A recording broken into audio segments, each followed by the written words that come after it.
Okay, the next part is engage and how science and math are used in engineering. So it's talking about how on a clear night you can hardly see the stars, especially when we're in San Diego in the city. The Earth's atmosphere has a blurring effect. That's one reason that the Space Telescope was sent into space, because it can give us a clear piece of space. So go ahead and watch the video. For purposes of recording, I'm not going to watch the video, but once you've watched that video, it's going to say, what do you think caused the Hubble telescope to take blurry images, and how do you think NASA fixed the problem? So, in order for us to actually do this, when people think about a telescope here on Earth, they think about a mirror with a tube around it, and that's exactly.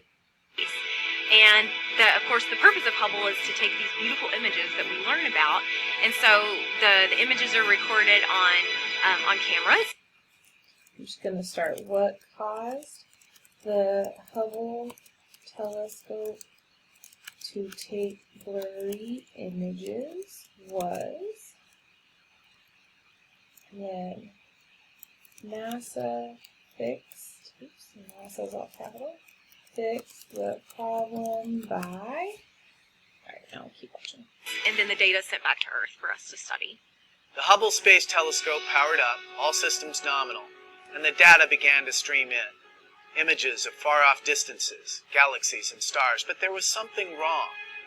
The magnificent space observatory's imagery was not clear, not crisp. As a member of the deploy crew, we had come back, done our debrief, and, we had done our job, and so we were happy. We thought everything was okay until the word came that, we saw the first light images, and to the amateur like me, it looked great, because we had made this great discovery right off the bat. What we thought was a single star turned out to be a binary star. When we learned that, no, it's not really that good an image. It's kind of blurred because we have this thing. Okay.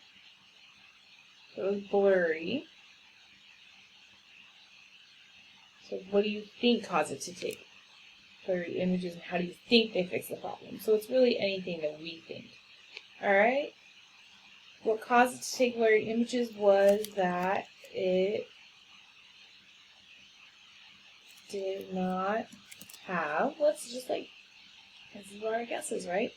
That it did not have a lens that was powerful enough to be in the space environment.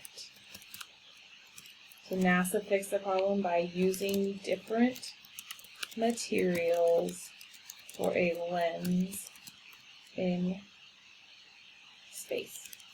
Alright, it's how do you think? What do you think? So I'm just saying what I think. I don't know because I haven't seen all the videos, right? Possible answer. Use what you know about science, engineering, and the Hubble telescope to write a possible answer. You may revise your answer later, as you learn more about the telescope and the ways people use science, engineering, and technology to solve problems. Okay, so the possible answer, they just want to say, they're just enforcing, this is a guess, and that's okay. So educated guess. Okay. What is engineering? Next step. So I hit the next button. What is technology and what is not? Look over these words, decide which ones are the examples, and put them in those boxes. So, is a calculator technology? Absolutely. A chair. Actually, it is, because it's constructed by a human to solve a problem, as is a car. But plants and insects, that's nature, so that doesn't work. Computer, of course, technology. So I've got 4 on this side, 2 on this side. I'm going to check. Well done. Human-made things, such as a calculator and a truck, are technology. Natural objects such as plants are not technology. All right. So if you got a calculator and a truck, that's technology because it's made by a human. So even a chair is technology. The goal of technology is for you to really remember that it was made by a human. Okay? The reasoning I used was that technology was anything made by a human and not nature. Nature. Okay? That was our definition, okay?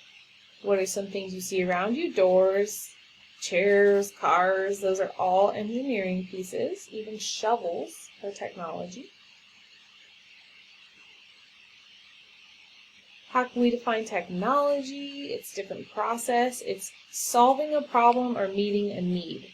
Okay, that's technology. It's going to solve a problem for us. It meets a need that we have. You think about your phone. It's to be able to call people. It's to be able to research on your phone, to do different homework assignments and research. Technology is used for the food you eat. This is all about bread manufacturing. People making bread for thousands of years. How is it the same? How is it different? Well, when you're looking at the bread, it used to be made by hand, but now it is made with a machine. That is how it is different. But to make bread, the process is still the same because you still use the exact same recipe and ingredients. So maybe you're not setting it out in the sun like you would have many, many years ago, but you still have to use yeast and you still have to use the different ingredients like flour to make the bread. What is something an engineer helped design? So when I'm looking at this, I'm remembering anything that is not nature. Tree, that's nature, so I skip it. Lamp, not nature. Fire alarm, not nature. T-shirt, not nature. Printer, not nature. Well done. Lamps, fire alarms, t-shirt cloth, and printers require engineering to make. Okay, so now we're really realizing that technology is anything that doesn't just grow up in nature. Okay, where are you least likely? So we said not in nature. So you cannot see much technology when you go into nature, such as on a hike. Natural things are not technology. Phones, bicycles, paper, shoes, and many other items are technology because they're made by humans. Well done. You are least likely to see technology in a natural, wild place, such as a forest. These are all just different parts of technology in a classroom. You guys know that clothes can be made by machines, windows can be made by machines, calculators, desks, books, all made by machines and humans. What are 3 parts from the list that they have in common? They're found in nature. No, that's the exact opposite of what we want. They're designed by humans. Yes, they solve a problem. Yes, they meet a need. Absolutely. Well done. Engineers develop technology to solve problems and meet people's wants. Okay, we talked about technology and what it means. The piece of technology that I use is my cell phone. It meets my needs because I can get a hold of my family and they can find me wherever I am. I can get directions to different places and it can help me with my homework. Alright, these are all the wants and needs that you have. You need to go to school and your phone can help you when you're at school so your parents know where you are, what time to pick you up, if you're going to a friend's house. It keeps the communication line open. But also, it helps you get directions to different places, and a need and a want is that it can help you with your homework, make your homework a lot easier, because you can use Google and the internet and different things on your cell phone, a lot of cell phones. Let's say on a smart cell phone, just to be more accurate.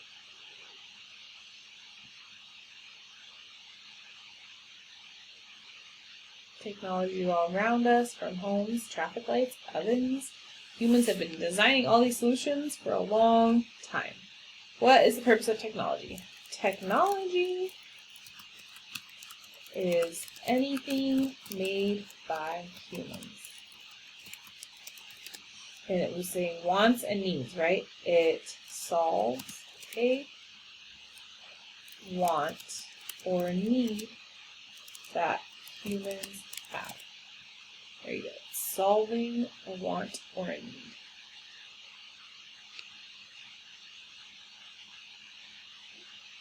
And that's going to be it for that part, because we're going back to engineering in section 1. So at the end of that, we'll go ahead and start a new video.